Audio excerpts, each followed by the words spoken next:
is Dan. And my name is also Dan. And welcome back to the Dan the Games Man podcast, your fortnightly gaming podcast. And Dan is back off his holiday from Disney, but more about that later on because, somewhat more importantly, Dan, what have you been playing this past fortnight? Other than silly buggers, I have been falling way back into my Vampire Survivors mode. Full Good. core, full tilt. It's bad. The more things change. Yeah. Because were you playing it portably? I was, yeah. I think that was my my slip back into decline. I took my iPad to Disney. Yes. And was playing afresh on there. I was like, Dan did send me a picture. I was like, that is dedication to the cause. Was it, so you were playing with the Xbox controller on an iPad? I was. I think somewhere there were weird little internet demons going, what's happening? I didn't like the things mixing. But yeah, it was good. Instead of that, I watched random French TV I didn't understand. So. Yeah. I suppose you could have watched Disney Plus. But... Strangely, well, yeah, would have made more sense. So, did you not manage to get much gaming in because of your trip Not away? a huge amount, no. I have delved into a couple of things I've been meaning to try and test them out. I've finally given FBC Firebreak a go.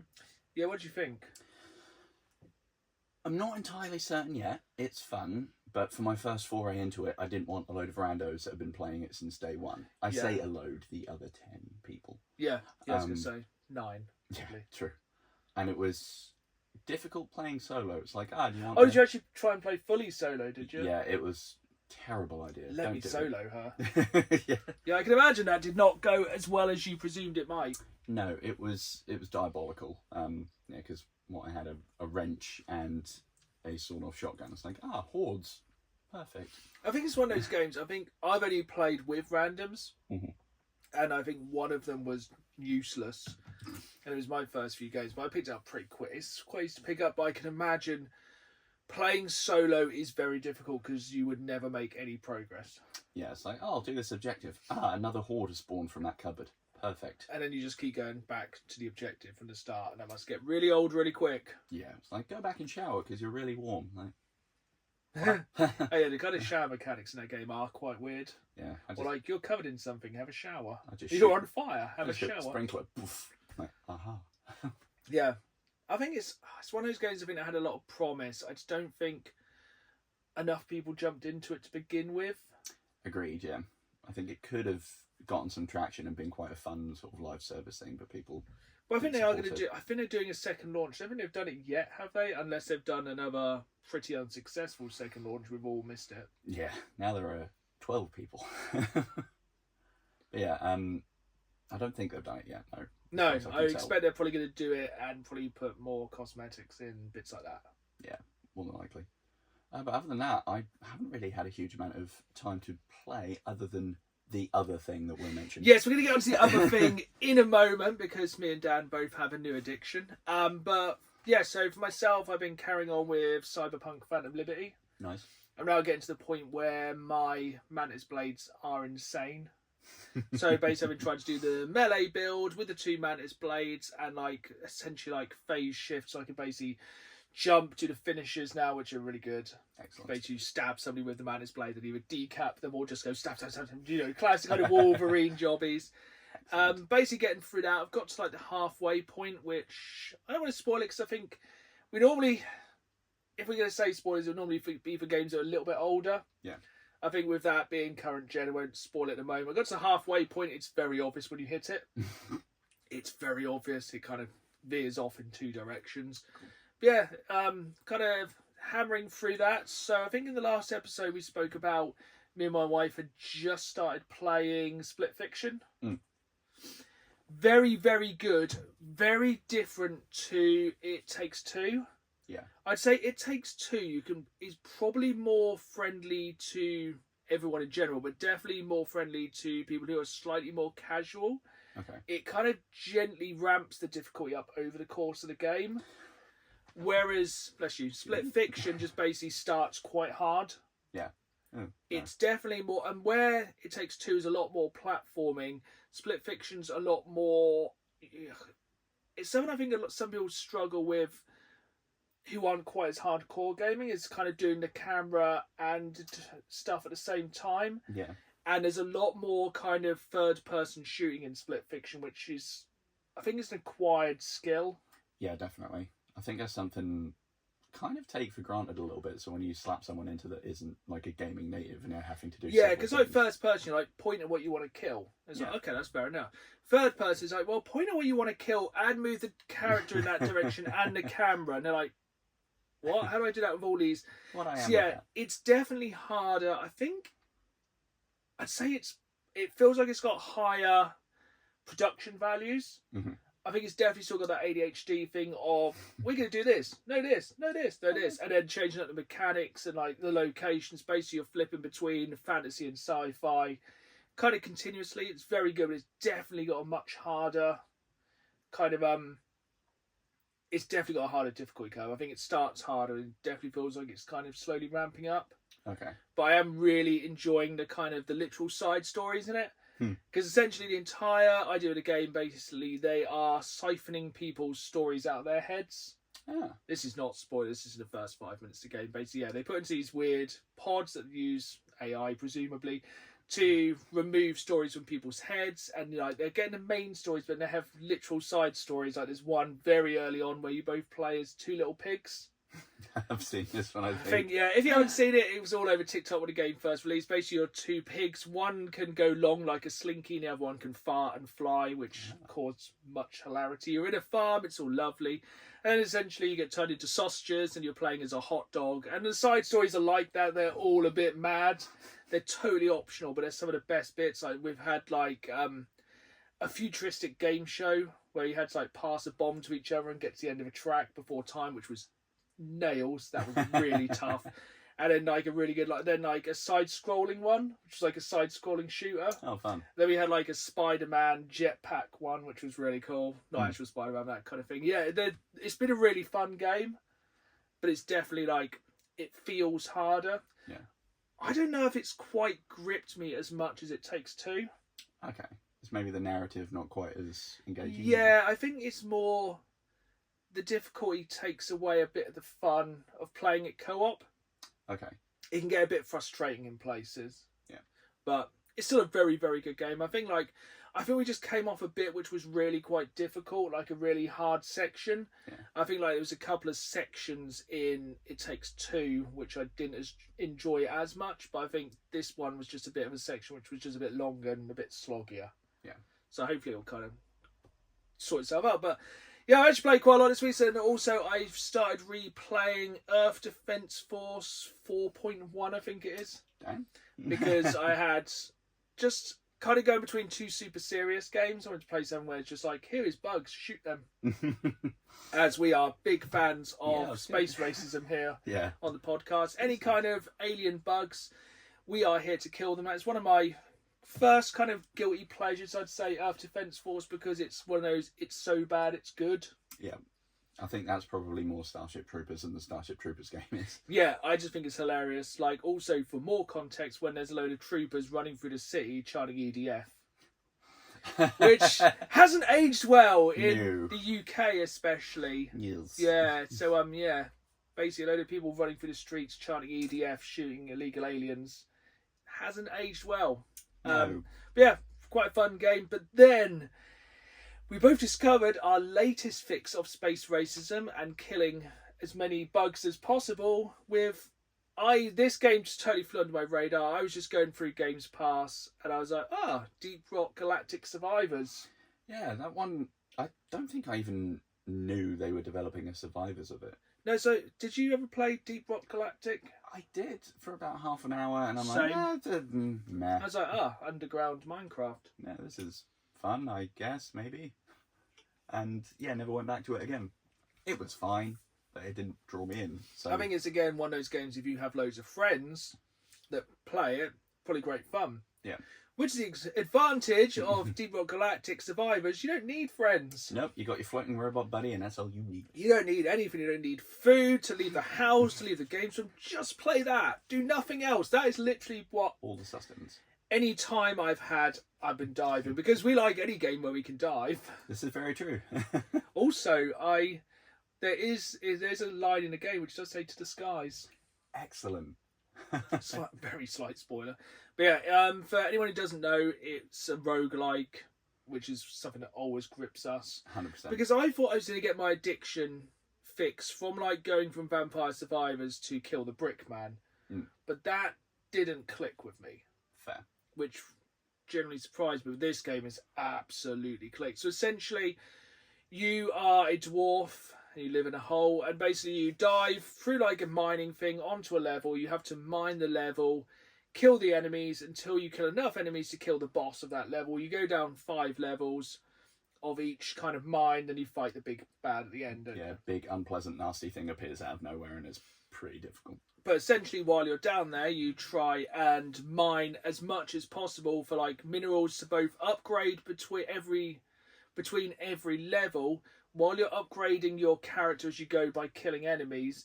But some of the materials you're mining, then you can use on permanent buffs. Yeah, which it becomes a little bit of a balancing act of trying to get the things to help in the run, or do you get the things that are a more long-term upgrade? And I think, like, in the long term, there'll probably be runs where it's like, right, I am literally going in to try and mine long-term upgrades rather than kind of finish the mission as such.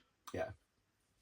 Like, on each mission you have set objectives, don't you? Like, collect so many mushrooms or mine so much, or... Yeah, bring down so many stalactites. Yeah, which but is then, quite fun.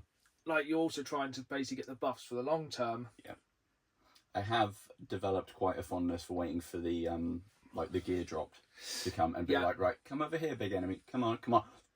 I think that was something like the game was like, it had on one of the tips in the menu saying you can drop the supply drop on the enemies. It's like, I worked that out the very first time. I was like, right, well, obviously, it's essentially you'll get one supply drop per level. Yeah. And essentially you'll have to clear an area and it will drop from the sky and it will kill everyone who's underneath it. And then you get like an artifact normally, so like maybe something like makes your weapons better or gives you regen or just gives you a load of money. Yeah, which is pretty fun. And it's different classes. It's crazy once again. It's like a £10 game. Yeah, it's mental. And I'm like, absolutely, like, it has some microtransactions, like 2 that are like £4 each in a minute, and I'm genuinely quite tempted to buy them. They are literally just skins, but the unlocks in the game are pretty mad, aren't they? Like, my favourite I found so far was one of the bits of gear that was a rip-off can of WD-40, but it was called DW40K. I'm like, incredible. What are you referencing there? Yeah, so obviously you find relics, which you get from killing the bosses, you can take forever. Yep. And then you continuously upgrade your weapons every time you level up. So you might get, like, say, a faster reload or a higher chance of criticals. Or you get some of the weird ones. Like, every 5 levels, the weapon changes totally. Yep. Like, you might start off with a machine gun, but then at level 5, it might become a fire machine gun. Which is pretty baller. And, yeah, and then the more you play as the various classes, the more weapons you unlock. Like, I've unlocked all the classes now. So you start out with a scout, who I think is just slightly faster. Yeah, I think a little bit of extra max HP and a little bit faster. And basically just has a machine gun. It's basically a basic starter character. And then once you've done enough levels as the scout, you then unlock the gunner, who's basically a juggernaut with a big minigun thing, isn't he? That's quite fun. That's quite a cool one. Then you unlock the engineer, who can drop turrets, but the caveat with turrets, you have to stop running for literally a millisecond so they can drop the turrets. Which, when you've been chased by swarms... Because this game, it's probably got some of the biggest swarms I've seen in a game. Like, you'll think, I'm kiting these around quite well to, like, dig through a rock. Oh, there's more. And that's the thing, like, because of the environment, you can kind of dig through. So you're digging for minerals, but then you can also make, like, incredible choke points to get all the bugs to go to one point. Especially if you're using something like the engineer, you just have your turrets just facing that one choke point. Yep. And then, slight spoilers for yourself, the final class you unlock is the driller. And instead of a gun, he has 2 drills on his hands. Nice. So you can basically, it's the fastest one for actual mining, so I think it could be a really good one for farming. But he has a gun on his back, so he only shoots backwards. Ooh. Which is quite an interesting one, because then you can basically, once again, make those choke points and just have them follow you, like, through little mines all the way through as you shoot them in the back. That's brilliant. And then also, I think his upgrades are a flamethrower, which goes round him, or a sludge gun, which also goes round him. Excellent. Want. But yeah, that is, as you can tell, we're quite passionate about that game at the moment, and that's definitely going to be one we're going to be playing a lot more. Yeah, it's just the epitome of, I'll just do one more. And I think, literally, because it's not like, as well, say a 20-minute or a 30-minute run, it's broken up into those little bits. Yeah, you can, like, because it has quick resume as well, so you can, like, do 2 or 3 levels and come back. It's just one of those perfect games for, I think if you had it, like, on Steam Deck or something, I reckon it'd be absolutely perfect. I think if it was mobile, it'd be perfect. Basically, it's perfect. It's pretty fun. 100% recommend. If you haven't checked it out, it's like a £10 game. If you're into roguelikes, it's good stuff.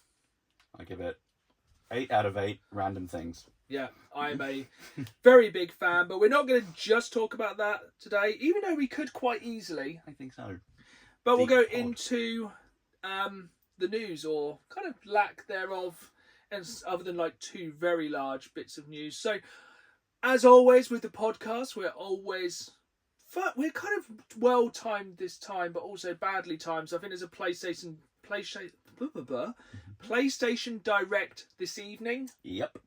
But we did have a very surprise Direct yesterday, which we'll get onto in a bit. But first, the news. There's a lot of Nintendo news in a minute. Have you seen? There's not really any good Nintendo news. When is that? Yeah, it's always weird. But I think the one that's really grinding my gears at the moment is how they've ruined the new Pokemon. Oh, what have they done? So with the new Pokemon, it is a £70 game, because that makes sense. It's releasing both on Switch and Switch 2, which seems to be most games at the moment, which is a good thing, because then, you're not locked out of games because you can't afford the Switch 2. True. But the problem is they're kind of pricing people out of Pokemon a little bit, because obviously when you play Pokemon, you want to catch them all. Yes. So to catch them all with a new Pokemon, you have to buy the game for £70. Yeah. And then certain Pokemon you can only catch by playing online, which means you have to have Nintendo Online, which is £40 a year. Oh, for God's sake. And then the big thing of the new Pokemon is the Mega Evolutions. Mm-hmm. And the 3 Mega Evolutions for the 3 starting Pokemons are going to be locked to a paid DLC. Oh, come on now. So essentially, to unlock them all, you have to pay, I think it's £70 for the game, £20 for the DLC, and then £40 for a year of Nintendo Online. Obviously, you get a lot more stuff with Nintendo Online, but we're talking about £130 to catch them all. I mean, at that point, you may as well just buy them all and forego all of the gameplay. Because, obviously Nintendo and the Pokemon Company are short a few pounds. Probably from all the money they've spent patenting the Pokemon mechanic. Have you seen this? Yes, what is it specifically? The summoning and making things fight? Yes, so Nintendo has patented summoning a character and letting it fight another character. I mean, that's going to hurt a lot of different franchises, really. Now, I think the idea is that Pokemon can then use this on a case-by-case basis. So, like, if we made a Dan versus Dan summoning game, they probably wouldn't be too concerned. I think we all know why they've done it and who they're going after. Who might that be? Dragon's Dogma? And I just think it's quite funny. We'll get into why this is funny as well, because recently we had a Nintendo Direct where they announced a certain game. And let's just say recently Pal World have released a trailer for an upcoming Pal World farming game. Yeah, which is interesting. So they're going to annoy the farmers... Oh no, wait till we talk about the Nintendo Direct in a bit. This is good stuff. But have you got any other news other than Directs and... So the ongoing war and the ongoing attempt to mention it every episode, Cyberstan is apparently kicking off in Helldivers. Oh, lovely. So more horrible things with the bots, as well as... What was the last thing I saw? We seem to be in a real loss at Helldivers at the minute, probably because we both haven't been playing as much. Yeah, there's I think a new thing going on, as well as like the Gloom variants of bugs. There's another thing where I think maybe they just become explodey as well. Because we lost that, didn't we? Yes. I'm still surprised they used the Xbox divers as reinforcements and not another faction. I thought that would have been quite fun. But still, that's going on. But other than any actual news, I know, further to your point about the PlayStation Direct, we're kind of in the middle of the Tokyo Game Show at the minute, I think, aren't we? Yes, so that'll be the next episode. So next episode we got 2 directs, but actually this time we do have 2 directs. Nice. One of which really came out of nowhere, but we'll talk about Nintendo Direct first because it was last week and it was Nintendo was celebrating of Mario Bros 40th anniversary. Oh, damn. Now, call me something. I can't. I feel a bit jaded with this because I was like, okay, they're gonna pull something big out because it's the 40th anniversary of Mario. We have the Switch 2. We're gonna get the new 3D Mario. They're gonna bring something big. Now, don't get me wrong. There is some fairly big announcements in this, but I thought we'd get like Super Mario 3D World, and it was gonna be like the next big, or Super Mario Odyssey 2. Yeah. Something huge, something to like sell the Switch 2 to everyone. But instead, see, I sound a bit jaded and a bit like meh. Instead, we got the trailer for Super Mario Galaxy movie. I think a meh response is correct to Don't that. get me wrong, the Super Mario Bros. Movie was very, very good. You know, it had Charlie Day as Luigi. Fair. And also, you know, it was a really good film. It had a lot of fan service. I think it was universally loved by everyone. Have you seen it? I haven't, actually. I found I'm getting a more strong and strong dislike for Chris Pratt by the days. Well, it's just a Chris Pratt. You know, I'm surprised it's not the Dan and Chris Pratt podcast at this point because he is literally in everything. He's like basically between him and Pedro Pascal, they are everything. That's very true. But you know, I'd see a remake of Schindler's List with just them. Yeah, the next podcast, the Pedro and Powers podcast. But yeah, it looks it actually looks like nothing because there's barely anything shown of it. So it's just like a very much teaser, and then there's going to be many people in it. Everyone's returning to reprise their roles. So then off the back of that, they were like, okay, so we're now announcing Super Mario Galaxy 1 and 2 for the Switch and Switch 2. All right. Which is also kind of weird because Super Mario Galaxy, the first one, was already on the Mario 3D All-Stars collection, which came out a couple of years ago on the Switch, which was a limited release, which is now like 80, 90 quid if you didn't buy it at the time, which I did, thankfully. But it's just weird that they're re-releasing it again, but maybe that's why they made it limited in the first place. But then, I think it's like a 70 quid game for those two, which are like 20 years old. Don't get me wrong, it's 2 games are actually on my backlog, but we'll talk more about backlogs in a bit. They're how many years old? Trying to think about it. But yeah, they're also releasing them digitally for 40 quid each. Come on now. Which is like, come on, Nintendo. But yeah, so they're coming. I will probably buy them because, you know, Nintendo. Then they announced the new Mario Tennis Fever. Okay. I actually quite enjoy the Mario sports games. I think if I'm going to play a sports game, it's probably going to be Mario based. They can be a giggle. So that one has... So the thing with that is the fever. Okay. It isn't like COVID or the flu or anything. It's 30 special rackets. So like you have a racket which sets fire to the pitch or like makes it icy so everyone falls over. Is it? No, it's not a pitch. Court. That's what I'm looking for. So 30 special rackets and 38 characters. Also, weirdly for a sports game, it has a story mode where all the characters are turned into the baby versions of themselves. You get like Baby Mario and Baby Waluigi, which I never really liked the Baby Mario and stuff like that. Thought it was a bit weird and creepy. And yes, they're turned into babies and must learn to play tennis through the story mode. That's perfectly normal, I suppose. Oh, this is where the direct goes far left field. The direct absolutely loses its plot at this point. So, this is the start of Nintendo's descent into madness. And this is not the maddest direct we've had this past fortnight. So, the commentator for Mario Tennis is a talking flower. Okay. This is Nintendo's new obsession, a talking flower. So then we had the DLC announced for Mario Wonder, which is called Meet Up in Bella Bell Park, which Mario Wonder is a side-scrolling Mario game, but these are all mini-games, some of them competitive, some cooperative, that look like Mario Party, which is weird because Mario Party Jamboree's just been released. But this entire trailer was then also commentated by Talking Flower, which seems to be like kind of the guiding voice of that game. And then Nintendo then announced they're bringing out a physical talking plant, I've seen Little Shop of Horrors, and that's not a good plan. And it's creepy. It's creepy. It's no piranha plant. Piranha plant, good. This plant, fleshlight. Looks incredibly odd. Oh, don't worry, I'm going to save the weirdest thing of this direct till last.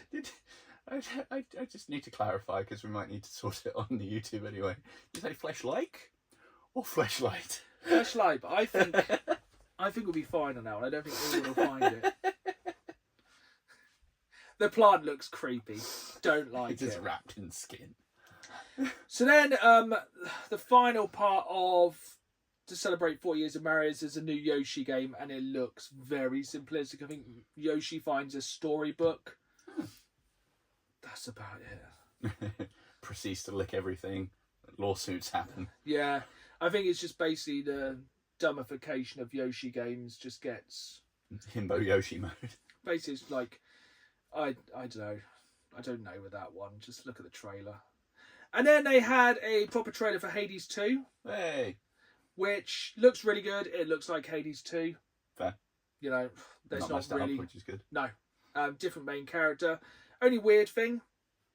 Digital version comes out September 25th. Okay. Physical version November 20th. Okay. Why undo that? Don't understand that one. That kind of annoyed me. Unless it's on Games Pass, I'll just wait and pick up the physical copy. That's fair. Then we had a trailer for Hyrule Warriors, Age of Imprisonment, which is basically the Dynasty Warriors version of Zelda. I think you're playing as... It's a prequel to the newest Zelda, which I forget the name of because I haven't played it yet. Has there been one since Tears of the Kingdom? The sequel to Tears of the Kingdom. This is a prequel to that. Oh, good God. Basically, they're pretty good games. I just don't... I think they're one of the ones... I think they're one of the very much lesser Nintendo franchise and way less people care about. Can you play as Tingle? Because imagine cutting through swaths of enemies as Tingle. That'd be kind of weird. I think it's got quite a strange cast of characters, but it does look quite cool. But yeah, it's... I was like, Dynasty Warriors games. Haven't played one for years, but, you know, they're all much for much. And then we had kind of a big trailer for Metroid Prime 4 Beyond. Glorious. So where Samus now has a motorbike. Okay. Yep. It looks like it's kind of partial open world with dungeons. All right. I think it could be quite cool. I'm down with that. Once again, we're kind of starting to see how many Nintendo games we haven't played. So I haven't played a single Metroid Prime game. I've played one of the side-scrolly boys, don't remember which one, and I remember playing one on GameCube because the aiming mechanics with that controller really got on my nerves. But I don't remember what one was on GameCube. Prime 1 and 2 on GameCube. Okay, it would have been one of them. I think I have the Prime trilogy, so maybe one day. But yeah, that looks quite interesting. That does look cool. That looks probably the most... That and Donkey Kong are probably the most interesting things I've seen on Switch 2 so far. Do we know, like, because I know nothing about the canon, is Samus like an android or is she a person? She's a person. What happens when Ball? Where her organs go? Just suit, I think. I think that's how we explain it. Just suit. And then, so coming on to what I was going on about earlier. So remember, Power World has released Power World Farm. Next up, we have Pokemon Pokopia. It's basically Pokemon Animal Crossing, where you make a farm. It's literally like, I don't know how close these got announced towards each other. I hope Power World was first and they sue. But I feel like Power World is either poking the beast or just seeing how much they can annoy them. But it actually looks really fun. To be fair, that does sound pretty entertaining. It looks really good. So essentially you play as Ditto. Incredible move. Where basically you play as Ditto and you go around. So in the trailer it shows they find a Bulbasaur. And the Bulbasaur is like, I like grass. And Ditto's like, So Ditto basically steals seed bombs so it can make more grass to make Bulbasaur happier. And then obviously because the grass needs water, you find Squirtle so you can water the grass. Nice. Then Charmander turns up and burns it all to the ground. But Charmander does turn up. It looks very much aimed at our generations. It's all the original 151. And I think you can like harvest the crops using Cypher. Oh, that's cool. It looks very, very good. Like I never got into Animal Crossing. I think in lockdown everyone had that divergence was either like you played Animal Crossing consistently or Doom Eternal. So remember, they came out the same day during lockdown. And they're basically the same. Basically the same game, yeah. But yeah, that looks really, really fun. That does sound quite entertaining. It sounds like an absolute time sink, but I hope I can eat an oddish. Yeah, you presume. Maybe the Diglet's probably like Dig, presumably. Yeah, that's fun. But yeah, you can like kind of see how it could go and how it could be really great fun. And then like the last thing they talked about on the podcast on the direct is not the last thing I'm going to talk about, because I saved my favourite thing till last because it's the weirdest thing Nintendo have done in years and I absolutely love it. The final game and now, well, not now, well, they've announced every Resident Evil game is coming to Switch 2. Oh, cool. And then they had a new trailer for Resident Evil 9 Requiem. Oh. At the end of the Nintendo Direct, right to the end, and I think they had some other games, but that's quite surprising. They had some JRPGs afterwards. There's obviously loads of other games we didn't talk about as well, but yeah, so they had a more kind of 2.5 minute trailer for Resident Evil 9 Requiem. It looks very horror-y. Nice. There's also a Nintendo advert going around a minute for Resident Evil being portable, which is one of the best adverts I've seen for a while, which is basically two people, real world footage, like two people going to a creepy mansion, and they're like, oh, this is perfect. And they're like sitting in the mansion playing Resident Evil. It's a really good advert. Love it.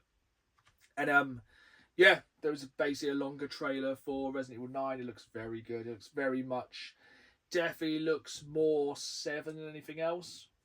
Cool. All right, that's good then. 7 gave me the heebie-jeebies. Yes. We'll try not to swear this episode. And yeah, it looks really, really good. I am a bit concerned it's going to be 100% horror.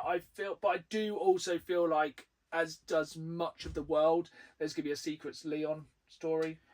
Yeah. Have you seen the apparently leaked design document that had a very grizzled looking Leon? He had whiter hair and I think an eye patch, because classic. Yep. No one can hold on to their both of their eyes between games usually in these things. Yeah. But I mean, we expected he'd turn up.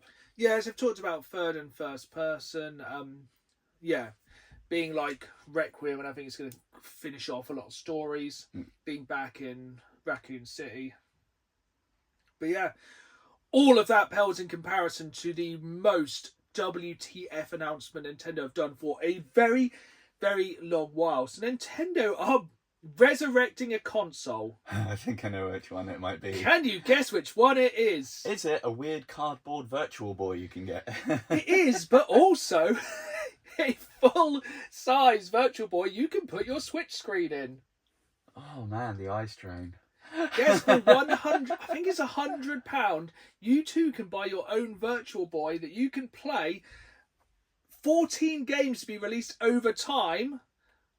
If you're watching the video version, here are the 14 games, bask in their glory.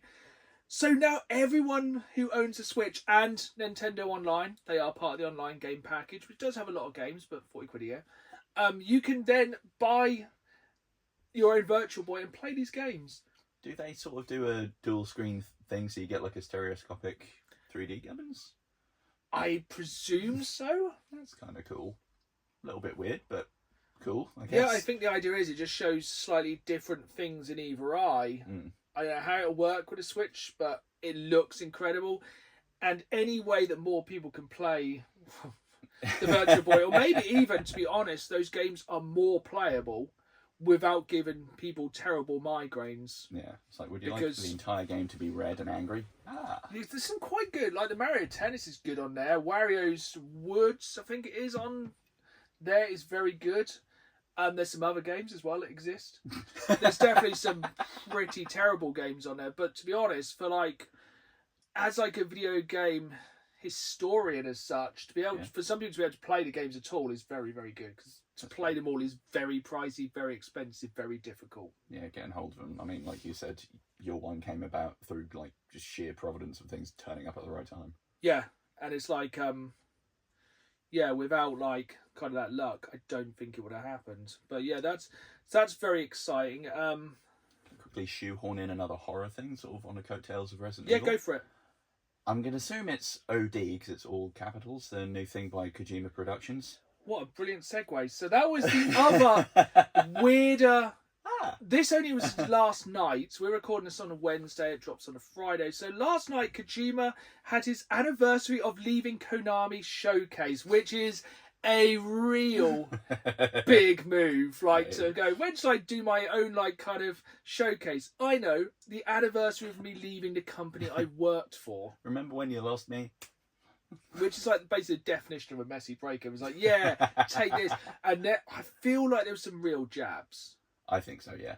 So just to give you an idea, because like, this is a bit of a side kind of jab, but like, Kojima takes a long while to do anything.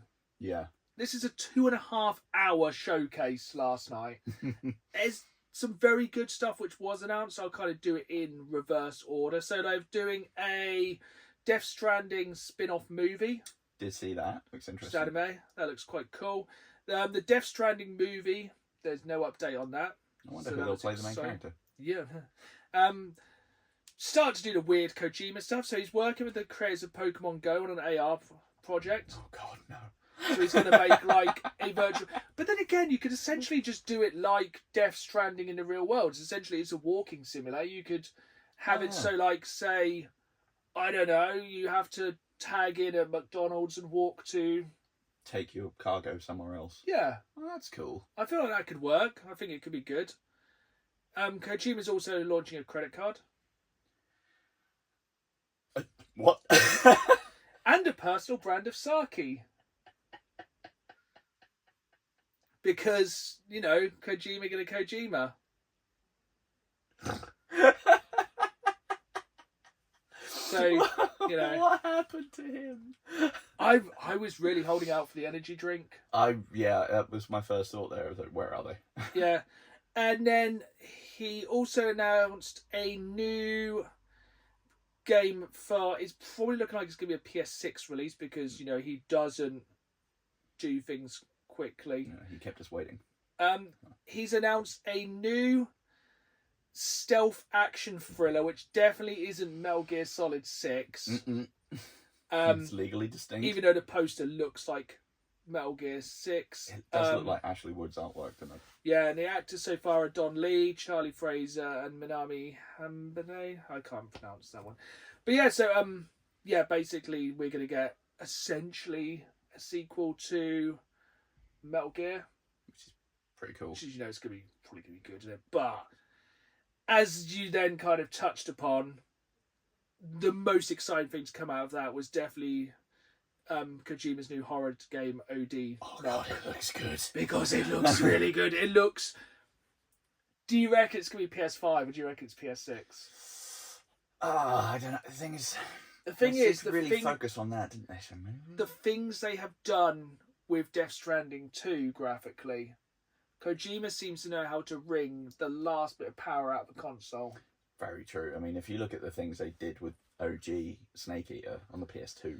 Yeah, if you look at like some of the stuff on the PS1, like groundbreaking stuff, even if it's just taking a controller out of a port, that's still like now is like, but then it's like, whoa. Yeah. But yeah, that game, so that's definitely worth going and checking the trailer out. Some of the most impressive graphics I have ever seen, and it looks like some damn good horror. It looks like, once again, a spiritual success to kind of PT. Yes, 100%. I'm guessing it's some kind of, guessing by like the 2-minute kind of teaser trailer, I'm guessing the big nasty is some kind of radiation beast, because essentially the trailer ends and it's somebody being, you can hear something coming behind somebody, footsteps, but then their face starts kind of boils and... Yeah, just little like threads go up their face. It looks nasty. And like the last little snapshot is them like obviously been turned around, or their head just turned around, and these massive big sausage hands. It looks really good. Like for someone that went through a weird phase when they were an insomniac of looking into these weird like rituals of, you know, like the Midnight Man and the 3 AM game and all this nonsense, it kind of had that energy to it. Yeah. I also like the bit in there though, like if you go and watch the trailer, there's a baby candle, very strange, and then a second little head candle, and they're freaking out that this candle started to bleed, and I'm like, have you missed the point that the large candle next to you is riding with worms and getting bigger? Maybe pay attention to that before you light another candle. Yeah. But it looks so good. Good stuff. Very excited for that. Photorealism, that I think they have actually 3D scanned things rather than just build them from scratch.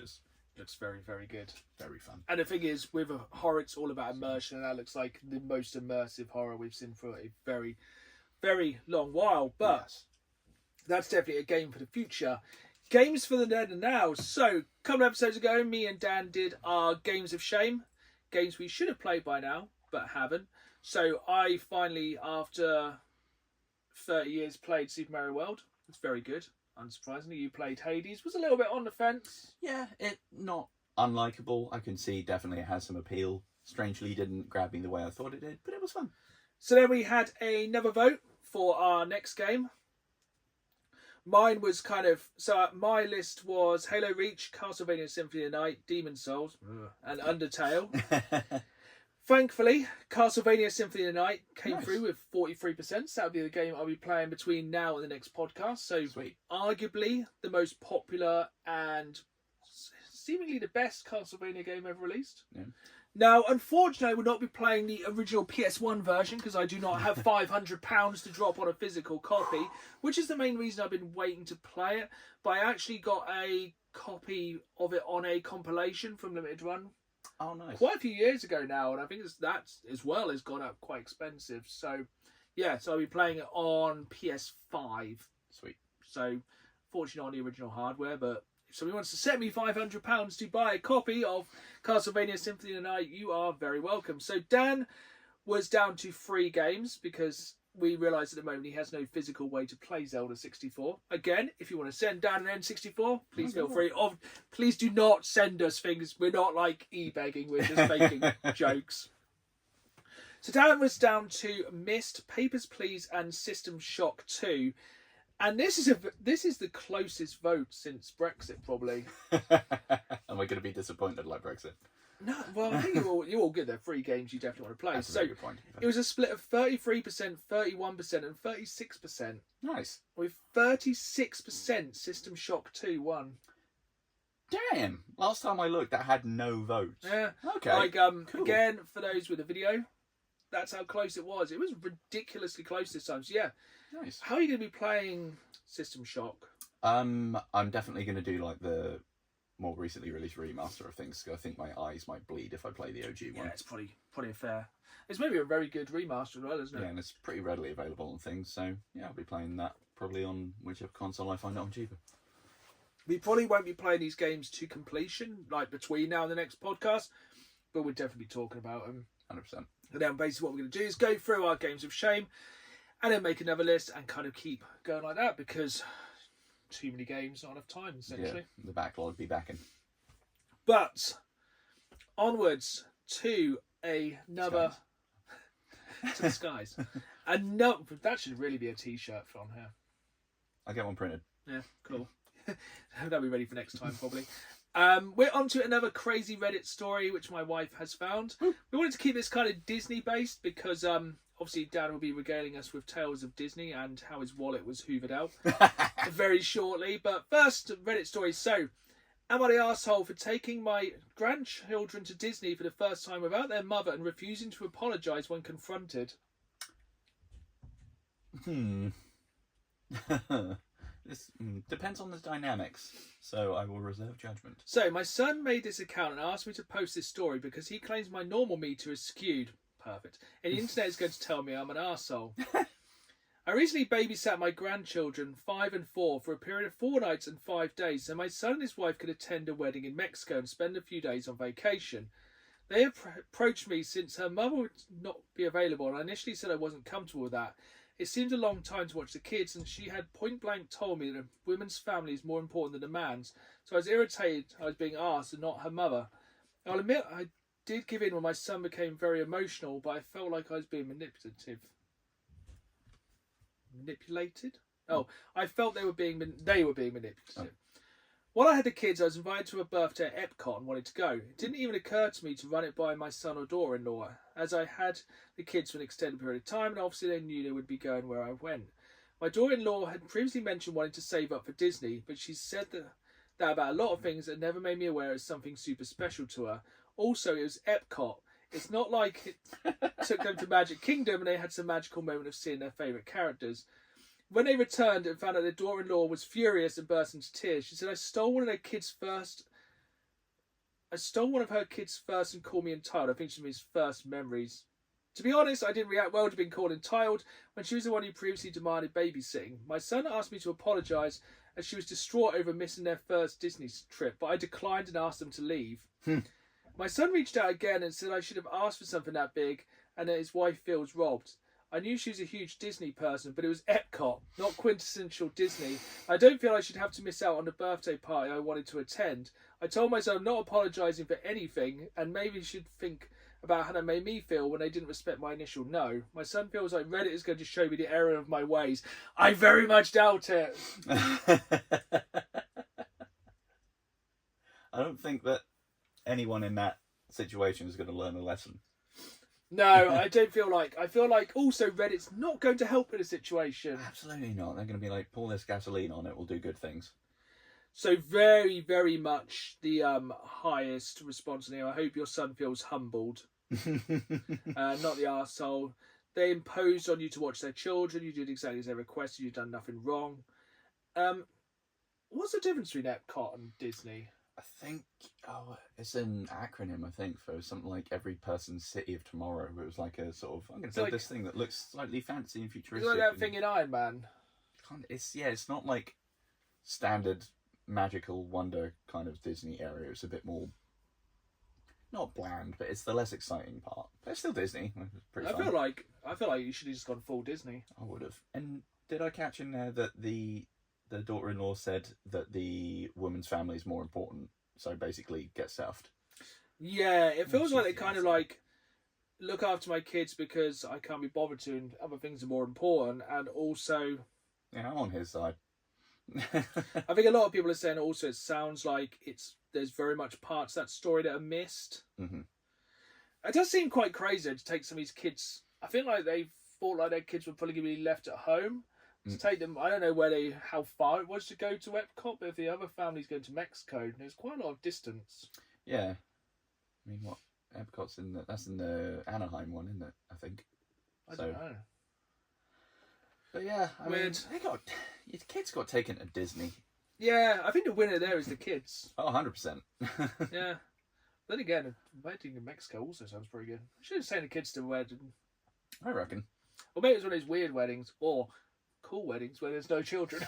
That was one of the downsides of Disney. It's like, oh yeah, small people screaming everywhere. They should definitely have like an adult week. Definitely.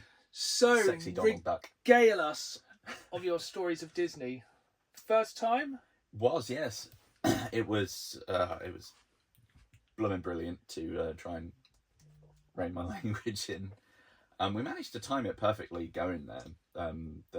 Because we got 2 full days and then like the tail end and the start of the day, because they are a little bit cheeky with when you can book. Yeah. Like you can only arrive from a certain time, so the first day you get isn't a full day. So what time can you arrive? I want to say like sometime like after 12. So yeah. Half a day's gone. Yeah, basically, because when you can book, because we went by Eurostar, as soon as you can get there, it's going to put you through that first day, but it counts as a day, which is a little bit cheeky. And with not massive delays, but small delays, and then getting back to the hotel, dropping stuff off, taking a minute, going back, we managed to time it perfectly that we got there as the parade started. Oh, perfect. So that was very fun. Is it as good as people say? It's very entertaining. Some of it is like, that looks a bit iffy, and that's insane too. Whoa, that's cool. Like, I don't know what film it was from, but there was a giant, like, steampunk mechanical dragon. And then it was like, I'm just going to drop my head for a second. Fireball! It's like, what the hell? That was very fun. Other fun bits that I remember from the parade of the Lion King bit, they had animatronic Simba on the front who looked like he'd seen some harsh winters. It was very funny. But yeah, the parade was mental. It was kind of the perfect, like, oh, we've just got here. What's everyone crowding in the main town square for? Ooh, parade. Fun. So that was quite entertaining. And then we didn't have to sort of interrupt our other full days going to do that. Yeah, is that quite separate then? So basically when you get into the main park, you get funneled down into Main Street. Yeah. And it's in that main little bit of the town. So it's kind of the first thing you'll see going in. Is that like in the shadow of the castle? Yeah, you can see it like down the street. Oh, man, the vistas in there or something. Like, I'm not a massive Disney person, but it was like, whoa. Just looking down this very sort of magically twee street, seeing the castle, and then seeing like the massive pink Princess Hotel behind you. It's friggin' enormous. Is that where you stayed, the Princess Hotel? That, I mean, I had to really. But then I got to Did you stay on the grounds or? Just outside, because they have a lot of like partner hotels as well. Yeah. But there were free shuttles, but it was only like a 15-20 minute walk. That's not too bad then. And the money saved on that got us an extra day. Yeah. So, yeah, because I can imagine actually staying in the park is way more expensive. yes, by quite a lot. Although my goal is Art of Marvel Hotel. Yeah, because you are a big Marvel guy, known guest. Yes, it was amazing. You can go in there because there is a shop, so we just went and had a look. And as soon as you step in there, it is like being somewhere in New York. Just the way they've made it designed, and the wings are like, they're named after like boroughs in New York. That's cool. It's very cool. I enjoyed it. They had a load of either replicas or just actual props. Probably just the actual props, because obviously Disney owns it all, so everyone's had it all available. There were Iron Man suits, there were shields, Mjolnirs, and everything. Yes, I suppose that's a very big thing now of obviously Disney owning everything. Was there quite a large Marvel? There was a significant amount of Marvel. I think there's probably more at the Florida one. The Avengers campus was not huge, but decent. Because you've got the main park, and then you've got the Disney Studios park. Does Paris have the Spider-Man show? I didn't see anything about a show, but you can see on top of the Spider-Man bit some definite bits where I think it goes on. Okay. There's like a load of aircon units and pipes, but then there are bits that very much look like they're there for swimming. Is it quite easy to miss things then when you're there? Yeah, we didn't take in any of the shows other than the parade. I can imagine it's very overwhelming. Yes, and the benefit of being, if you can be bothered to avoid the shows, all of the other queue times drop drastically. Oh, so it's best to kind of do stuff during the shows because everyone's already there. Yeah, so like some of the bigger rides, it'll go from like 30-40 minute wait to like, 5. It's like, woo. Okay. So that's pretty fun. Did see a little bit of one of the shows where they have some of the, I forget what the guard are called, like the Wakandan guard. That's cool. Yeah, and then you can go and like get some spears and do some training with them. It's pretty entertaining. Cool. So what kind of shows are there? Oh god. I have very little knowledge of Disney because I was actually meant to be going to Disney relatively around the same time, but we kind of fell through. But there's a welcome to Marvel, or like a hero's welcome, where they get a load of the Avengers around the massive Quinjet they've got in there, which is pretty cool. And maybe that ties into Spidey, like he'll turn up late and do some flips and come over. That'd be quite entertaining. I didn't actually like look into a lot of the shows that much, but they do have a lot, and they have like regular slots where you can go and meet some of the mascots. Because how many days were you there? Basically 4. Got everything done. Yeah, I was gonna say, was it enough time? Yeah, there was enough time to go back and do some of the bigger things that we want to redo. The very few rides missed out on, and it was a few of them all like, that's fine. Yes, we've only basically touched on it ever so slightly outside the podcast, because then it's more interesting for me hearing things the first time. But I kind of forget there's rides at Disney. Oh boy. So like the first ride I went on was on the first evening, and that was because we went to the Captain Jack's restaurant on that night, and the Pirates of the Caribbean ride goes through the edge of it. Like the so was that a Pirates of the Caribbean themed restaurant? Yeah, lots of sort of Creole food and whatnot. It's very fun. But it's a ride, but it's not a ride. You know, it's just like, look at these things. That's kind of entertaining. You're on a little boat. It's quite chill. First proper ride, we went to the studios on the full first day. We went to the Hollywood Tower Hotel one. Yeah, Tower of Terror. Oh, good lord. That was quite a way to wake up. Because I didn't really know what to expect. I think that's one of the better things with Disney, when you don't know what to expect. Yeah, because I was fully thinking it was going to be one of those ones where they do like a simulated kind of drop. Like a little bit of a drop and some shaking, and you're like, yeah, it's fine. But you get put in this massive freight elevator, you suddenly move back a good like 20 feet, and you're like, what's actually happening right now? And you just start getting catapulted around. There's like a weird little ghost girl talking to you when you stop at floors. And then if there was any doubt that you're actually being moved, it keeps getting worse and worse. And then it goes to the top, shutters open, and you look out over the park because you're at the top of the goddamn building. And like, oh, you have just enough time to register it before it goes and drops you again. So you're like attached in, or? Yeah, there's just a seatbelt, which is quite fun. Incredible. And the entertaining thing being, I went and did it again on the last day just for funsies. And like the seatbelts, I don't think are adjustable, but the second one I went in had a bit more give. So whenever it dropped, I left the seat. And I was like, this is how I die. I hope they would get it on camera. But it was quite ironic to haunt the Tower of Terror. That would be so good. Make it authentic. Yeah, and then there's a surprising amount of rides that have loop-de-loops. Really? Yeah, although a lot of them are the more sort of experienced ones where you don't see a great deal, like the Avengers Flight Force and Star Wars Hyperspace Mountain, because it's not really Star Wars. No, it's just Space Mountain, isn't it? But yeah, it's based on on some Star Wars. But yeah, you pull some serious G's to the point where I thought I got a few inches shorter. But it was quite entertaining in the queue for space flight or whatever I just said it was. You go past where it takes off from, and you can just see the carriage sitting there for a bit. Then it suddenly just goes like, and it's like within a frame, it's gone, and you're like, oh no, what am I about to do? But that was quite entertaining. Was there much Star Wars stuff there then? There's a little bit. Strangely, the last thing I did there was the only time I felt really unwell, and it was just one of those.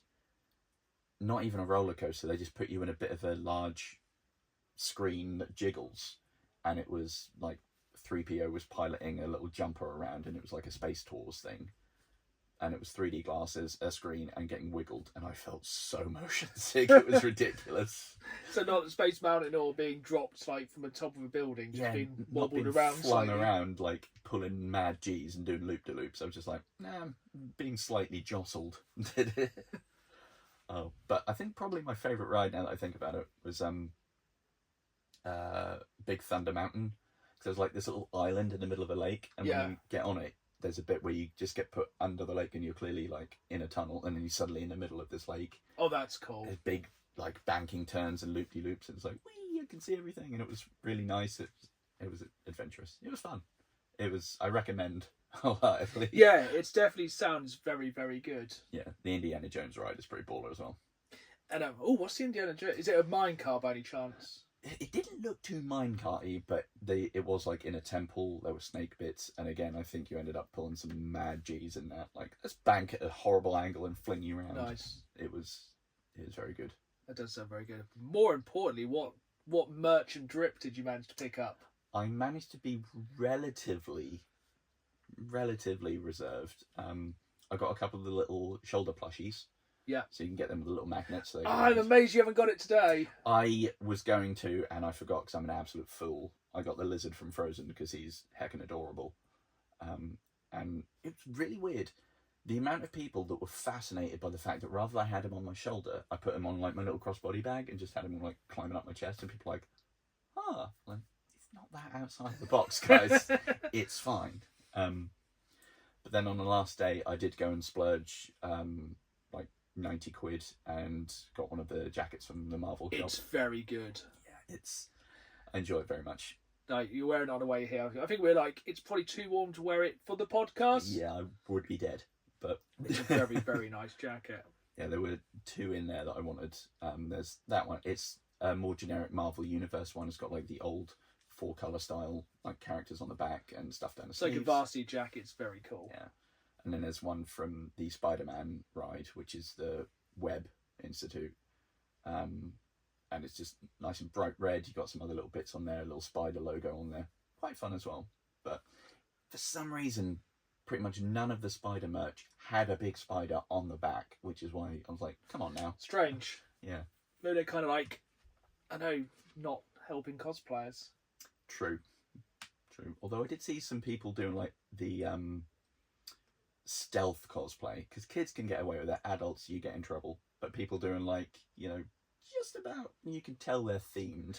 Yes, because I think there's a lot of crazy rules with Disney, isn't there? Yeah, and I think it's probably based on like keeping pervs at bay, because if you go fully dressed up, because was there a lot of people in costumes wandering around, like staff members? Strangely, not that many. I think gone are the days where you're going to regularly have mascots walking around and you have to go to the specific meeting times, which I couldn't really be fussed with.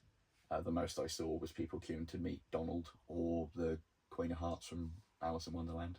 Did you get many pictures with people, or is it more kind of weird at that point? Yeah, just random candid photos, and the most vomit-inducing one was putting the phone on the middle of the bit in the teacups and setting it to film. So you're just getting like an upward view of going, whee! That's quite cool. It was very entertaining. There were many people like on some of the bigger rides who were just ignoring the rules and getting their phone out and like, hope that's insured, buddy. Is there many kind of weird rules at Disney? Or anything that we really felt was enforced? Because is there no beer there? I thought there'd be no beer. There was beer. Very happy. I thought maybe I always thought there was no alcohol there, but maybe that's a bit of an urban myth. That's what I thought.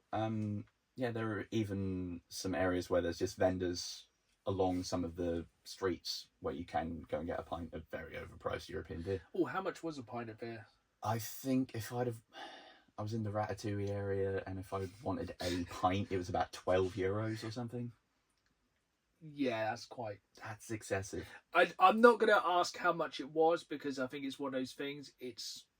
You pay for the experience. Oh, 100%. How was like the food pricing and stuff? And was there any good like? Did you get any like weird like Star Wars blue milk or anything? The food, there's quite a range. Like there are some of the easier like little canteeny bits. Because all the food's themed, I guess. Yeah. Yeah, by and large, there are some that are just like region themed or just generic snacky stuff. But then there are other themed restaurants. We did two. The Captain Jack's one, so very sort of Creole spicy. There was a lot of seafood actually. And then the Silver Steakhouse, which is quite fun. It's done like an old saloon. Oh, nice. Very fun. Had nice big steak skewers. I didn't know they had like an Avengers shawarma. There is actually, yes. So there's the Pim something or other restaurant. So where everything's, like big, oversized. But then I found a little standard, like the silver kind of round canteen dinery little things. Yeah. In the edge of the studios lot, and you could go and get shawarma, which is pretty great. I just went in there and had a coffee and just watched, because like, I can pretend I'm in America, in France. That's very cool. It was very entertaining. It does sound very, very good. I think it's definitely one of those kind of bucket list things that most people like to do. I definitely will go at some point. Yeah. And if you like a shop every approximately 17 seconds, you'll be in like... So it's quite big, I guess, then? It very big. Like at first it's a little bit overwhelming, but then once you kind of get your bearings on where stuff is, you can navigate it quite easily, but it is still pretty Should you say hefty. 4 days is a good amount? Yeah, we had enough time where we weren't pressed, but also like, okay, yeah, we've done what we need and done what we want to do. They are definitely building some more stuff. Nice. I think there's maybe a frozen area or something, because it looked like a massive icy mountain being built. It's pretty cool. Does sound cool. So we're going to kind of bring it back to video games a little bit more, and basically me and Dan have racked our brains for we've basically doing about 5 of our favourite Disney games ever, and kind of doing this list, I've kind of realised Disney games peaked a long while ago. Yeah. Which is incredibly surprising for undoubtedly one of the biggest companies in the entire universe. Yeah. When you realise the amount of IP that through like subsidiaries they have access to, so we're not going to kind of count anything Marvel or Star Wars. No, which is fair. We're talking proper Disney characters and kind of IPs. And like I was like, I really want to do a nice range of games from like 16-bit systems up to modern day. And I'm like, wow, Disney peaked in video games 30 years ago and really has dropped the ball since. Yeah, unless you want more Disney Infinity. That's pretty much you got to keep it back then. I was actually going to say, I quite like Disney Infinity. I have most of the Avengers and Star Wars Disney Infinity figures. I think it was a really good idea. Was it a slight cash grab? Yes. Was it a good fun game? Yes. It's essentially it's like having a toy chest, which I think was literally what it was called in the game, where you can just play with various Disney things and just have the crossovers, which is where it was at a peak time of having Star Wars and Marvel and all Disney suddenly thrust together, and that game literally squeezed them all together into a big kind of fun third-person action-adventure game, which was quite fun. You know, you could just jump into a Star Wars level as, I don't know, Mickey Mouse, or just be Anakin and just go around slaughtering people in the random Disney universe. But, like... No younglings here. What's the most modern, good Disney game you can think of? Ooh. That is a very good question. Like, I think I played a Disney game on Xbox Games Pass for achievements a year or so ago. It's like Dreamlight Valley. No, I think it's the other one where you walk around like a virtual Disneyland. That was kind of cool. I don't think I was really the target audience, but that wasn't bad. Yeah. There was a free-to-play Disney karting game recently, which I forget the name of, which was pretty good. Oh, cool. But it was absolutely riddled with microtransactions. It was a free-to-play game. I think if they'd released it as a paid game, with all the characters and carts and skins included, it would have been really good. But mechanically, it was a good karting game. But other than, like, what is the most modern Disney game you can think that's good? Oh, last one I remember playing that I thought, yeah, this is all right, was on PS2. Yeah, see, I think the most recent one I can think of was probably Epic Mickey, which was pretty good. Fair. That one did pass me by, to be fair. Yeah. And I know there's another one which, like, when I was researching this list, looks very good, which I think I'll definitely play soon, which essentially looks like Rayman Origins, but Disney characters, which is like a side-scrolling kind of game. That looks quite cool. Okay, I could get down for that. But yeah, let's not beat around the bush. We're going to basically talk about games for the Mega Drive, probably, aren't we? Effectively, yes. Because it was such a good time. I think maybe it's because it was then the perfect time for us. Oh, yeah, definitely. Basically, every time you got a Disney movie, which most of them around that time, we would like... I still can remember going to see The Lion King in the cinema and then playing the Nails Lion King game on the Mega Drive afterwards, because these games separated the men from the boys. Yeah, and those that could rent from Blockbuster. Yeah, these were games which were essentially developed with they had the arcade mentality of being hard as nails, because I think they knew a lot of people would rent these games for the weekend and they would not finish them in a weekend, or possibly ever. That's very true. Because have you ever finished Disney's Lion King? Absolutely not. Don't get me wrong, absolutely fantastic game. I think the thing is with a lot of the Disney games on the Mega Drive, some of the best 16-bit artwork and graphics you will ever see. Oh, 100%. And music. 16-bit music on the Mega Drive Disney games. Peak. Yes. And to that, my first one from that particular list, I think anyone that's ever played any video games ever has played Aladdin. So good. Such a bop. I would say possibly the best. I would argue. Because I would argue The Lion King, but its difficulty ruins it somewhat. Because there's only so many times you can play I Can't Wait to Be King level. I can't wait to be king done with this. Not swearing. Did it.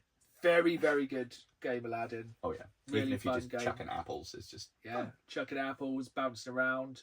You do get a weapon in that one, don't you? It's been so long, maybe. Yeah. You get a sword? You probably have a sword. I just remember like bouncing around and like picking up like, and also having Robin Williams as the genie. Yes. Again, fantastic music, fantastic side-scrolling. So good. Very, very good. Strangely, when researching this, I didn't realise. So there were two different publishers involved depending on what you were playing on. So if you're playing the Genesis or Amiga, the DOS, Game Boy or NES, it was your regular Virgin Interactive, which is just what I think of when I think of that era of 100%. Disney games. But the SNES and GBA, Capcom. Yes, this was one of the other weird things about the Disney games of this period. A lot of them were different. You would play, so like, for example, one of the ones I remember playing quite fondly was Tailspin on the Mega Drive. And once again, researching this list, I didn't realise Tailspin on the Mega Drive is a totally different game to Tailspin on the NES. which I think is the exact same thing. I think I could be wrong on this one. Tailspin on the Mega Drive is made by Virgin Interactive, and on the NES was made by Capcom, and Capcom made a side-scrolling shooting game for Tailspin, which kind of makes way more sense. And it's a game I haven't played, but definitely on my list now. Yeah. So that sounds awesome. Like any side-scrolling Capcom shooting game from that period is just brilliant. I mean, we do have a Capcom address later at TGS, so maybe more Disney games. Yeah. But Mickey and Resident Evil. Yeah, I'm going to kind of let you go with your list because I think there's going to be so much crossover. It's going to be unreal. So, one that stuck out in my memory, because this was a time where I only had a Mega Drive and I've never actually owned a PlayStation 1. So I remember playing this around a friend's a hell of a lot, and that was A Bug's Life. Really? Yeah, and finding that like really interesting and entertaining, and also bafflingly difficult at the time because I wasn't used to 3D. See, I think I do own that at least in the Platinum version on the PS1. I don't think I've ever played it. It's quite fun if you like floating from dandelion seeds. That's my prevailing memory of it. See, I remember one of the ones I was going to put on my list is also Toy Story from the PS1 for the very same kind of... Oh, it might be Toy Story 2. I kind of forget with that one, but that was a very good kind of third-person 3D action game. Yeah, lots of decent platforming bits. Collectible hunting, it used the system well. It didn't try and do anything too out there. I think it probably would look a bit polygonal and unpleasant, but we general, are talking about early 3D games, but... Beyond that, it's probably quite well-aged, to be fair. Yeah. And I think that's the weird thing, which is going to be like kind of a common theme of a lot of these Disney games. They were always kind of tying to either a new movie release or like a Saturday morning cartoon. Yeah. And maybe it's just because today, like, making a game for that kind of reason is expensive. Like, maybe the development cost was so much less, and, you know, you knew you were going to be basically onto a bit of an easy, really. Yeah, and I suppose now that there's so much different content, different streaming things, if you tried to make a tie-in game for everything that was out there, you'd just be bankrupt within a minute. Because like, I think one of the ones that always stands out for me is, I'm sure this will be on your list, is Mickey Mouse and Castle of Illusion. Yep. Basically, because I think we're all going to have because that was a great game. Where did you originally play it? I played it on the hefty back-breaking Game Gear. Oh. Yes. But same version as a Mega Drive per se? I think it was, yeah. Yeah. Yeah, very, very good game. Good. Just wafting was it a tablecloth, I assume? Magic rug? I can't remember. Yeah, I think it was a magic rug, right? There's a lot of things you don't really question about these Disney games back. That's like another one I always remember is Donald Duck in Quackshot. Oh yeah, firing plungers at people. Yeah, firing plungers at people. Natural. Because I think a lot of them are like, how can we kind of make this into? Because most of them, other than The Lion King, do not really follow the plot that much. No, not a great deal. Especially like with some of the weirder ones, like when they released on like Master System or like Amiga and stuff like that. They were very strange games in places. Yeah. Tell you what, some of the odd ones that I've never heard of when I was looking up, what other Disney games are there out there? And they're just early, like, DOS 3D tours of things. Yeah. Like, I bet that looks fun. Yeah, some really odd ones. But what else have you got on your list? Because I reckon we're going to have so much crossover. So, one that I'd completely forgotten about was like, oh yeah, wait, I remembered that. And that was fun. Disney Extreme Skate Adventure. Yes. That was pretty solid. I remember skating around Andy's bedroom. Very fun. Essentially, Tony Hawk's with a reskin on it. With a reskin, and also a pretty decent soundtrack. Yeah. The most kind of radio rock, like the safest punk rock possible soundtrack. Yeah, really, really good game. Yeah, it's like fight the establishment, but only if your parents say it's okay. Yeah, it's like basically Radio Disney versions of Kids Bop. Yeah, but very, very good game. That was fun. I remember playing a hell of a lot of that. Like, what was it? You skate around. Remember Andy's bedroom, and you were sort of grinding on Hot Wheels tracks and stuff. That was quite entertaining. It's one of those ones that really shouldn't be that good, but it's really, really good. Yeah, it really leans into the strange little missions, because I know you did have like the side bits in Tony Hawk's, but they always seemed a little bit like, whatever, somebody wants a sandwich, but this is like random little toy-based things. Yeah, that's actually one that's really, I think it's really stood the test of time, and if you kind of, especially if you've got like kids, that's a great game. Oh, definitely. Because it just has that kind of mentality of actually being a good game. Which is kind of a common theme with a lot of these games. They're basically all the ones we're probably going to talk about have aged pretty well. Yeah, because I guess at that point there wasn't a whole lot they could do post-release to fix it, so to make sure it was going to work. You know, most of them are just your basic side-scrolling games, and they work well. Yeah. What else have we got on? A surprising one, but again, it was one that I dug out of the corner of my brain and went, oh yeah. And I don't know if I'm necessarily remembering it because it was a good game or just because I remember playing couch co-op and that being entertaining. And that was Pirates of the Caribbean: Legend of Jack Sparrow. Was that 360? 360 PS2, I think, yeah. So yeah, probably the most recent other than Disney Infinity, yeah. Never played it. It's pretty fun. It's, not... So what kind of game even is it? Is it like a hack and slash? Yeah, hack and slash, beat 'em up, kind of almost, kind of Diablo-y angle kind of thing, but linear levels. You chuck your little grog bombs about, you're fighting random pirates, loosely following, I think, the plot of the first film at the very least. It's pretty fun. That actually sounds quite good. Yeah. I remember playing that, I think, when was that? I can't remember now, but it might have been one of the things I was like grinding out just ahead of the PS3. It was like, what can I play just to kind of tide myself over until this comes out? Oh, Pirates of the Caribbean. That'll do. Actually, yeah, I actually might add that to a list. That sounds quite cool, even though I probably already have a copy unknowingly. But yeah, that sounds like a pretty cool game. Yeah. So what ones are on your list? What I've actually only recently played is DuckTales on the NES. That's very hard. There's actually a really good remaster of DuckTales on the PS3 as well, which is really good. That's an absolute nails game. And possibly one of the most recent ones, which I can't remember the exact name of it, so if you're watching on YouTube, please comment down below. The kind of tie-in game for Wreck-It Ralph. Oh, okay, yeah. Which that makes sense that would work. Yeah, even though, it's essentially Donkey Kong. I can't remember what the game's called now, but it's a very good kind of simple puzzly game. Okay. Per se, you just basically get to the top of the building before Ralph wrecks it. Oh, that's fair. Yeah, pretty solid game. But yeah, it's actually genuinely surprising how few modern Disney games are on the list, considering they now monopolise most things. Yeah, they got one out every 20 minutes or so. I know we had the Saturday morning cartoon collection recently, which had like Aladdin, The Lion King, and I think it's a Jungle Book, which they released for the PS4 and Xbox One. But I tell you what, I reckon some people got some rude awakenings on that one as well, because that is as I said, that's an absolute nails game. All three of those, I'll finish all of these in an afternoon. No, you won't. Yeah, very, very hard. I don't think I could finish Lion King now. No, I think I'd probably have a bit of a tizzy fit. Especially like that bit where you're like going through and the monkeys are throwing you in random directions. You have to get it right. It's like, and all I can always remember is just the same.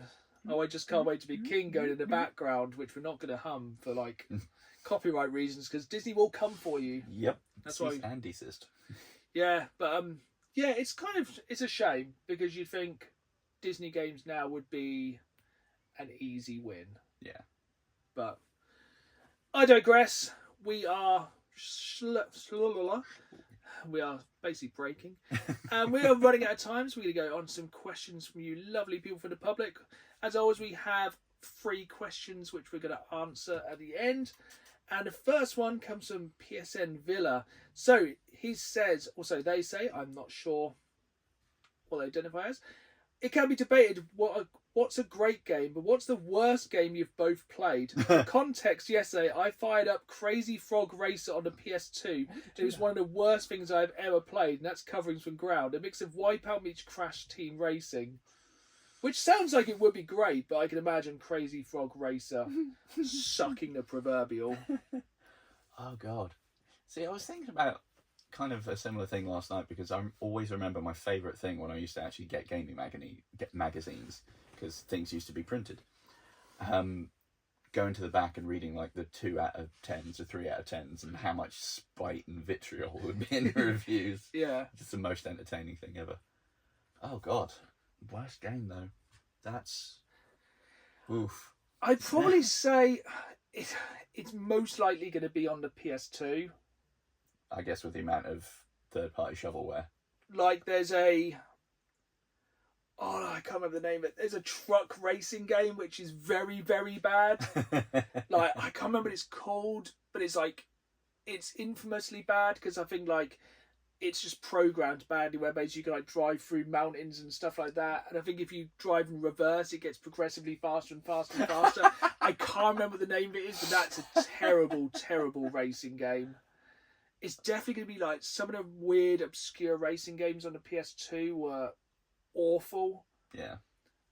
I think probably the worst game I've ever played is probably, and I only played it like knowing it was going to be bad, would be the Little Britain game on the PS2. Oh Lord, yeah. That was truly awful. Yeah, that's something else. And I think Get you cancelled then. I think when you get like the really weird, like kind of budget titles, like Midas Games made some terrible games. Like when they did some of the weird kind of cash-in public domain games on like the PS1, like puzzle games, which were like Hercules the game, not Disney's Hercules, which was a very good game actually. Throwing it back, Disney's Hercules on the PS1, a very good Disney Solid game. title. Yeah, but they used to do like basically public domain, like Snow White and Seven Dwarfs. What's the game? Oh, it's a colour matching puzzle game or some garbage like that. And I think they also released like the not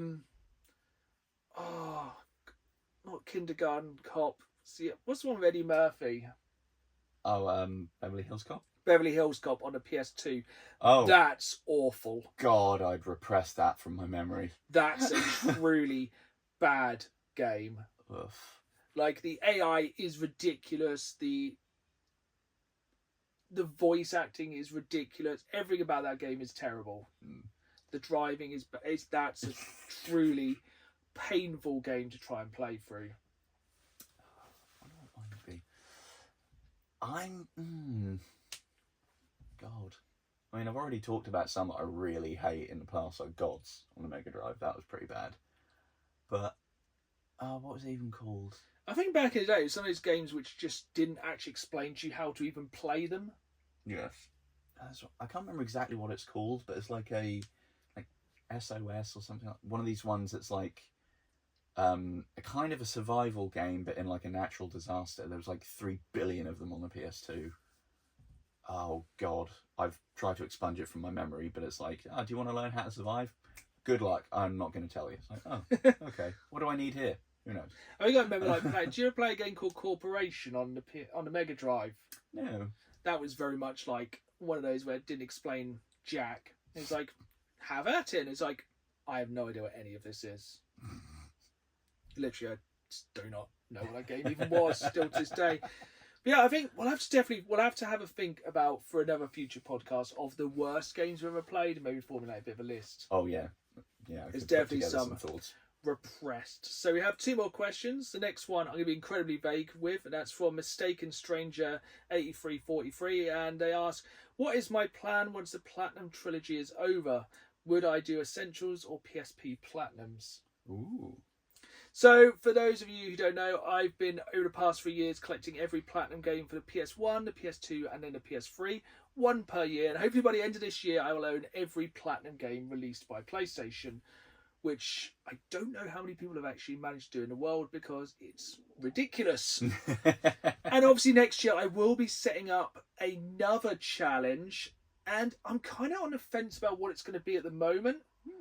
And you'll hear it here first on the podcast. What I might do is actually throw it to a public vote what we go for next year. So, as I said, I'm kind of on the fence with things. I have things I planned for the next 3 years. It's just the kind of order we're going to do it in. But that's going to be a story for the end of the year. We're basically going to get to the end of the Platinum Trilogy this year and then kind of go from there. So, very much watch this space.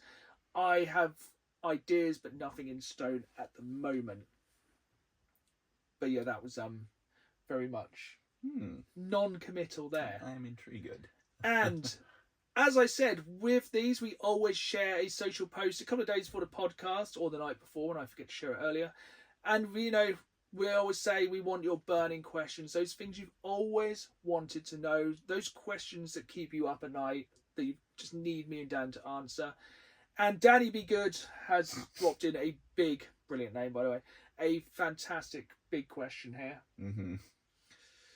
Probably shouldn't have left it to the end of the podcast. We've had like 90 minutes of just breaking our brains. So, Dan, big question. Mm. Do you keep your eggs in the fridge? I do when they're not in the chicken. I am a fridge egger. Egg fridger. Do you not have one of those ceramic chickens you put your eggs in? I don't know. Although now I wish I did. Yeah. No, I had the little thing to put in the top of the door. Oh, do you have the thing in the door? Yeah. I didn't have it. Do you not just put them straight in the box in the fridge? I worry I'm somehow going to like close it and then like squash the box and then just go and eggs go everywhere and it'll be like... Well, you might get a damn box. But yeah, these are the big questions. I'm kind of going to poo-poo this answer by saying I don't eat eggs. So that kind of ruins it from that point of view. What would you do? What do you think would be the more sensible? See, I feel like being retro of me, I'd like to keep them in a ceramic chicken. That's fair. But then the salmonella... Do you get salmonella from eggs? I want to say probably, yeah. I feel like eggs should be refrigerated in this day and age. Yeah, because what is it? If they haven't got the lion stamp on them, they're like dicey potentially. So yeah, I think refrigeration probably. But maybe I'm going to play it fast and loose. If I was going to eat an egg, I would have a room temperature. If I was going to eat an egg, I would do the Rocky thing and just crack them in a glass and knock them back. See, okay, so here's another extra thing. What would be worse if you went for the raw egg Rocky thing? Room temperature or cold? With every drink that isn't like a hot beverage, like a coffee or a tea, I'm always going for the cold route. Yeah, because I feel like if it was warm, it would be kind of like someone with a head cold sneezed in your mouth. Yeah, room temperature eggs would taste snotty, for lack of a better term. I think cold eggs, you could probably get them down easier. Yeah, I reckon. Maybe a bit kind of stiffer, so it's not... And if you were going to... I love how this has really gone off piece. And, we spent more time on this question than most other things. If you were going to neck a raw egg smoothie, would you mix them all up, or would you want the yolks to split in your mouth? I think that would give me too much of a flashback to when I was in Scouts, so I'm not going to do that, and I probably blitz it. I think you would blitz it. I wouldn't want the sudden, like, the forbidden boba. Just going, again, off on another tangent, because we both go to the gym fairly regularly. Would you drink raw eggs, or would you just have a protein shake? As a power move, I would take a box of eggs and just start cracking them straight into my mouth. Also, people who eat the shells. Yeah, Liver King it. Just like... Yeah, I feel like from a nutritional point of view, there's better things you can do than eat raw eggs. Yeah, 100%. Probably wouldn't recommend it. Nah. Down to Games One podcast does not recommend eating raw eggs. But I think we would say fridge. Yeah. Raw eggs, though, 0 out of 10 ceramic chickens. Yeah. Would not. R.I.P. ceramic chickens. Definitely a retro thing that hasn't. We have our new scale for rating things, the ceramic chicken. Yep.